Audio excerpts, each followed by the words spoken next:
Boa tarde, pessoal. Hoje, dia 17/2/2020, às 15 horas e 52 minutos.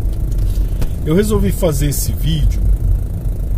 Não é muito do meu costume, mas eu tive uma experiência esse mês e eu queria estar compartilhando com meus amigos aí, com o pessoal. Até porque hoje a internet se tornou uma ferramenta a qual a gente acaba usando como um socorro para nós, para denunciar alguma coisa, a internet hoje se tornou muito útil, enfim. Esse mês que passado eu tive um problema de saúde, eu precisei do Sistema Único de Saúde, o SUS. Precisei porque eu não tenho convênio, não tenho condição de pagar particular, é tudo muito caro. Então eu recorri ao SUS. Fazia mais de 20 anos que eu não precisava do SUS. Até porque, não porque eu tenha uma saúde top, não. Eu sou até um pouco sedentário. Minha saúde, ela deixa a desejar em algumas questões, eu preciso. Mas a gente prefere não se tratar do que ter que procurar o Sistema Único de Saúde. Bom, só que dessa vez eu precisei. Apareci com uma dor no joelho, uma dor na perna. E eu trabalho muito, eu trabalho com obras. Eu acho que eu peguei alguns pesos, né? E aí meu joelho começou eu acho que inflamou alguma coisa, ele começou a doer. Então eu fui no SUS, procurei um especialista, que é o médico da área, né? O fisioterapeuta, ortopedista, né? E fui até atendido rápido. Só que aí, quando chega na hora do atendimento, o médico olha para mim, esse médico era um jovem, tinha duas moças também jovens sentadas na sala, e um senhor, um descendente de oriental, em pé, observando. Eu acredito que aqueles jovens que me atendiam eram alunos, estavam ali fazendo o estágio. E o que acontece? Aí o médico, quando eu descrevi o problema, ele citou de uma forma, ele falou de uma maneira muito inaudível, muito rápido. Ele não tinha o interesse para que eu entendesse o que eu tinha. Ele falou: você pode estar com, se eu não me engano, menisco lateral inflamado, uma coisa assim, uma inflamação no menisco lateral do joelho. Aí ele falou que isso pode ser cirúrgico, que para mim saber eu teria que fazer uma ressonância. Aí eu falei: tá bom, então vamos fazer a tal da ressonância, o que precisar. E aí ele olhou para minha cara e falou assim: você quer que eu passe um remedinho para dor? Eu olhei para a cara dele, fiquei meio perdido, porque se eu tava com um problema no joelho, eu esperava algum procedimento para descobrir se realmente existia esse problema, se fosse preciso uma cirurgia, alguma coisa, pelo menos um encaminhamento para isso. Eu não entendi nada, faz tanto tempo que eu não uso o Sistema Único de Saúde, eu evito mesmo, eu repudio a esses médicos do Brasil. Então eu peguei e falei: passa aí um remedinho para tomar aqui. Então ele passou um remedinho, eu peguei minha esposa que estava lá fora, saí, nem tomei o remedinho, fui embora. Comprei um remedinho para tomar em casa, um anti-inflamatório, se eu não me engano. Tomei ali 10 dias, não adiantou nada, o joelho só piorou. E aí eu fui para a internet, comecei a pesquisar. Eu vi que realmente poderia ser o sintoma, segundo a internet, era exatamente o que o médico falou: menisco lateral, algum problema também no ligamento do joelho, alguma coisa nesse sentido. Então isso daí não tinha como eu restabelecer se eu não fizesse os procedimentos cirúrgicos. Eu tinha que ser atendido. Mas eu falei: eu não vou voltar no SUS, eu não quero médico mais. E aí eu passei, falei: eu vou orar e Deus vai me curar. Até porque eu não tenho condição nenhuma de ficar hospitalizado ou ficar esperando uma recuperação pós-cirúrgica. Eu tenho que trabalhar, não dava.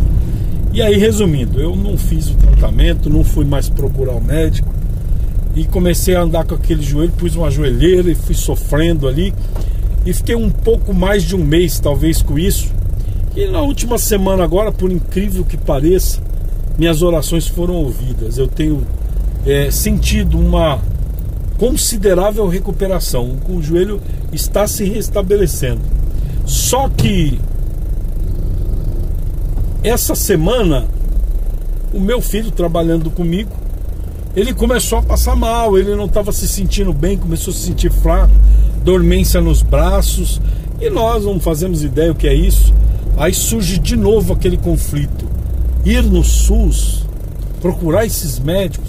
A gente às vezes morre em casa para não procurar um médico, para não ir no SUS, porque parece que é uma humilhação tão grande, parece que eles estão fazendo algum favor para nós. E eu evito mesmo, eu não vou. E meu filho, mesmo conceito, meu filho não queria ir, só que ele foi piorando. E aí nós começamos a ler alguma coisa sobre, poderia ser uma anemia, porque ele estava muito fraco, com muito sono, e aí pode ser tantas coisas. Comecei a ficar preocupado e comecei a insistir com ele, olha, vai na UPA pelo menos, a UPA é aqui pertinho e tal. Resumindo, ele foi na UPA, quando chegou lá a médica falou, olha, aqui eu não posso fazer nada por você, porque a gente não consegue nem tirar um exame de sangue, nada. Você precisa fazer um exame de sangue para ver se não é uma anemia, e então você tem que ir no SUS, você tem que ir no pronto-socorro e tal. E aí ele voltou para casa e aí eu falei, filho, vai no pronto-socorro. Isso era num sábado, 10 horas da noite já.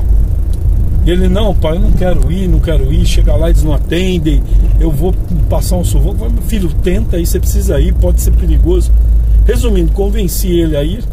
Ele foi pro SUS, chegou lá umas 11 horas da noite, e aí ele começou a aguardar o atendimento. Ele viu que algumas pessoas eram atendidas primeiro que ele, e ele falou que essas pessoas chegaram depois. Aí tem aquela coisa da cor, né? Agora eles põem uma pulseira de cada cor para casos mais graves, casos menos graves. Até aí a gente pode até entender porque as pessoas são atendidas primeiro. Tudo bem. Só que aí, das 11 horas, deu 3 horas da manhã, e eu mandei uma mensagem para ele. Eu falei, filho, e aí? Foi atendido, não foi? Aí ele falou, pai, não fui atendido e estou indo embora. Eu não aguento mais esperar. E ele tinha acabado de falar com um funcionário do hospital. Por que ele não tinha sido atendido no hospital? O funcionário não teve o interesse de procurar a ficha dele. Às vezes esqueceram de pôr a ficha lá na pasta do médico, para o médico chamar, porque isso já aconteceu muitas vezes aí com algumas pessoas que eu conheço. Já aconteceu até com a minha esposa, de eles esquecerem de levar a ficha. E, resumindo, o funcionário do hospital falou, não, isso é assim mesmo, você está no SUS. Aí eu lembrei na hora, quando o meu filho falou isso, do nosso querido ministro da Economia, nosso eficiente ministro da Economia. Eu não me arrependo nem um dia, nem um segundo de ter votado nesse presidente, ter tirado esse PT que estava lá, que estava destruindo, que acabou com o nosso país.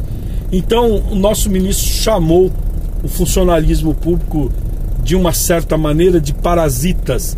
E ele estava se referindo a uma classe, a uma seleção de pessoas aí. Só que aí os hipócritas, né, eles pegam as palavras do ministro, eles distorcem a palavra do ministro, jogam na mídia, porque eles sabem que podem enganar os brasileiros, porque eles investiram tão pouco na educação, eles tiraram tanto conhecimento do brasileiro, que hoje eles conseguem enganar o brasileiro. Então, resumindo, o meu filho acabou voltando para casa, não foi atendido, e eu fico pensando comigo a situação desse país. Eu confesso para vocês que eu não tenho esperança. Eu não tenho esperança por quê? Porque se eu for para o mundo espiritual, Deus diz que o mundo vai de mal a pior. O homem não vai melhorar, o homem não vai ficar bom, o homem vai ficar pior do que o homem está. A Bíblia diz que nos últimos tempos o homem será amante de si mesmo. O homem, ele vai pisar em qualquer um para conseguir os seus benefícios. O homem vai de mal a pior, eu não tenho dúvida. Mas nós mudamos o governo. Neste governo eu votei esperançoso. Só que Bolsonaro não é Deus. Ele não consegue lutar contra essa podridão que está lá dentro, esse monte de bactéria que está lá no poder. Ele não consegue lutar contra os parasitas. Então, Bolsonaro, ele teria que viver 120 anos e no poder para poder brigar com esse povo. Porque o Brasil vem sendo corrompido desde anos e anos atrás, décadas. O Brasil vem uma cultura de corrupção, uma cultura de desonestidade. Então, Bolsonaro, ele não vai resolver. Ele não vai conseguir resolver. Aí eu pensei comigo, de repente, saindo o Bolsonaro, entrava um Moro, por exemplo, ou entrava um Guedes. Mas não tem jeito, eles não têm como lutar. Aliás, eu tenho quase que certeza, ou certeza absoluta, eu prefiro usar esse termo, que existe dinheiro sim na saúde, mas esse dinheiro não vem para as pessoas, esse dinheiro não é usado para o que tem que ser usado. Eu tenho certeza absoluta disso. Existe dinheiro sim, o Brasil tem condição sim, mas por conta do caráter, né, de da maioria desses brasileiros aí, dessa corja, nós não podemos esperar coisas melhores, infelizmente. O que nós temos que fazer é fazer igual eu na questão do joelho, se apegar em Deus e pedir para Ele curar.